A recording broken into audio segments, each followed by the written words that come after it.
La facture d'électricité pour les abonnés post-payés de la compagnie ivoirienne d'électricité CIE aurait connu une augmentation en ce qui concerne la taxe audiovisuelle appelée redevance RTI. Cette supposée augmentation relayée sur les réseaux sociaux alimente les débats avec pour pièce à conviction ces factures. Victor est l'un des clients concernés. Il arrive à l'agence CIE au quartier André Djibi. Je ouvre la CIE dans le cadre de la redevance RTI. C'est mentionné 2 fois sur ma facture. Et je voulais savoir comment ça se passe, qu'on peut payer 2 fois la redevance sur la même facture. La responsable commerciale prend en charge sa requête. La redevance qui est affichée sur votre facture, oui. En fait, c'est juste le rappel de la facture précédente. Oui. Vous voyez, c'est mis ici, impayé. Oui. Voilà, ça fait partie des impayés. Vous avez eu une facture de 21 515 francs. Oui. Et cette facture est composée de la redevance RTI pour la période du 10e mois 2020, c'est-à-dire la facture précédente. Oui. Voilà, c'est elle qui a été rappelée ici. Donc vous avez la facture précédente, vous avez la nouvelle facture, donc ils ont rappelé, c'est ça que vous voyez, impayé antérieur, CIE, impayé antérieur RTI. Donc vous avez en tout 4 000 RTI à payer. À cet impayé s'ajoute la nouvelle consommation, plus les primes fixes au nombre desquelles la redevance RTI. Double facturation, double redevance. Il ne s'agit donc pas d'une quelconque augmentation. Il n'y a pas eu d'augmentation sur les redevances RTI. Nous avons 2 exemples ici que nous allons vous montrer. Voilà. Pour une période de consommation bien donnée, c'est-à-dire un bimestre qui concerne 2 mois, c'est-à-dire une facturation, la RTI est facturée à 2 000 francs.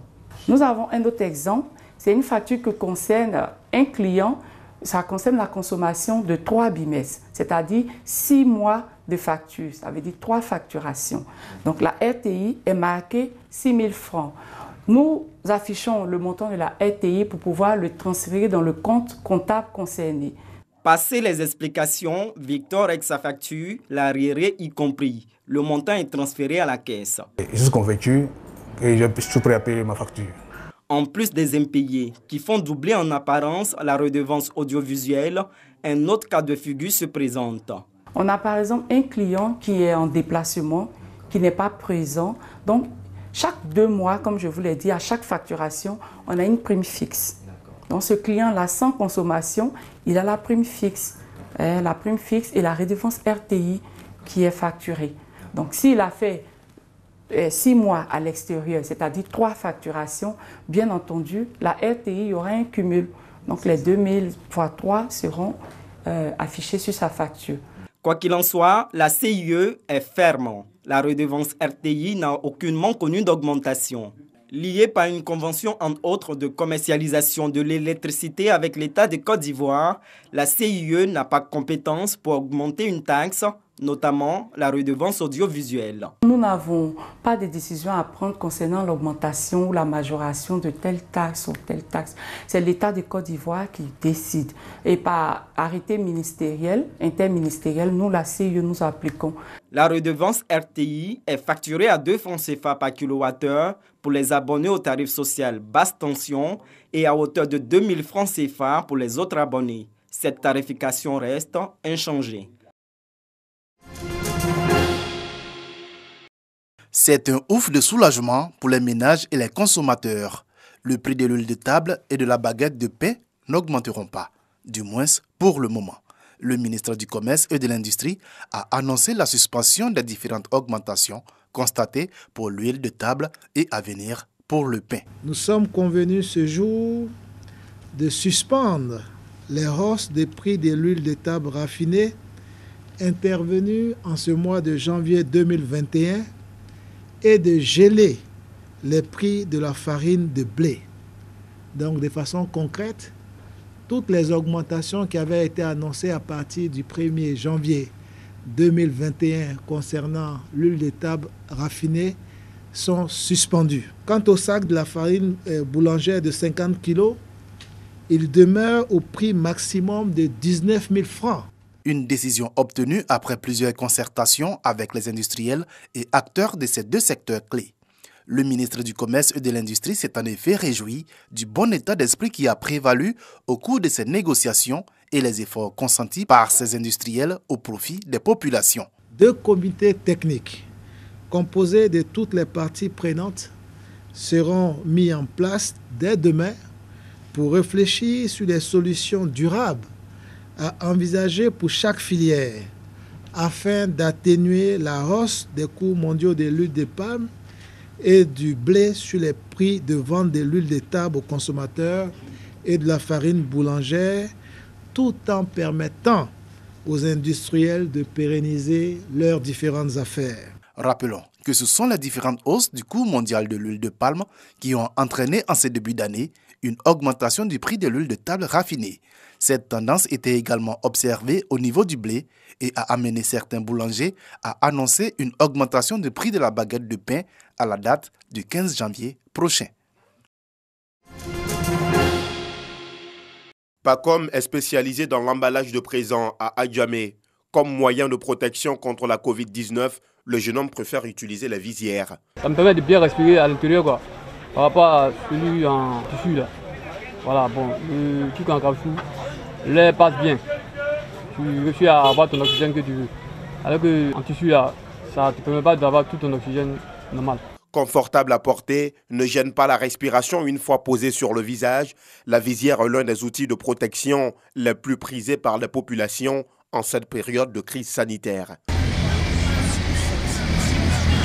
Au marché Forum, toujours dans la commune d'Adjamé, Mariam et Adja ont fait de la vente de visières leur activité principale. Et on vend un ici à 500. Les douzaines, on fait en gros à 2500. Actuellement, là, ces visières-là qui sont un peu. C'est ça, de ça, on est 600. Il y a l'autre qui vient payer pour les enfants. Voilà le poste. Beaucoup, mais il y en a même qui quittent aux France. Et quand ils sont quittés aux France pour venir, ils ont vu ça, ils ont aimé, ils ont payé. Ils payent pour envoyer chez leurs parents. Appelé visière ou écran facial, l'utilisation de cet outil de protection contre la Covid-19 est jugée encombrant par les utilisateurs du masque facial, communément appelé cache-nez. Ce cache-nez que j'utilise, pour moi, c'est un cache-nez baladin. J'arrive à me promener avec ça de partout. Quand j'arrive dans un coin où je dois l'utiliser, je le place. Et quand je finis, je l'enlève, je le plie automatiquement, je mets dans ma poche. Contrairement aux visières, quand je l'utilise, tu finis, tu enlèves, c'est encombrant pour moi. Vous voyez, souvent même tu es là, tu ne sais pas où tu vas le mettre, ou bien souvent même tu laisses ça partout. Il va qu'à chaque fois, ça devient un bagage pour l'homme. Pour en savoir davantage, direction l'Institut national de l'hygiène publique. Le professeur Beignet est formel sur la question. Les visières sont des équipements de protection des yeux et du visage, non des équipements de protection respiratoire. À ce titre, elles sont moins efficaces que les masques pour lutter contre la propagation du virus. Cet écran n'est pas efficace dans la mesure où vous avez de l'espace ici, entre le visage et même le nez, la bouche et tout ça, et l'écran. Donc il y a de l'espace ici. Donc si vous êtes dans une pièce non aérée, en présence de quelqu'un qui est à risque, et les particules qu'il va émettre sont dans l'air, ces particules-là peuvent passer ici et venir vous infecter. Donc, la visière n'est pas efficace. Pour la rendre efficace, la visière doit être combinée au cache-nez, selon le directeur général de l'Institut national de l'hygiène publique. Donc, vous avez le masque. En plus, vous pouvez mettre la visière de protection. Dans ce cas, vous avez une efficacité qui est vraiment optimale.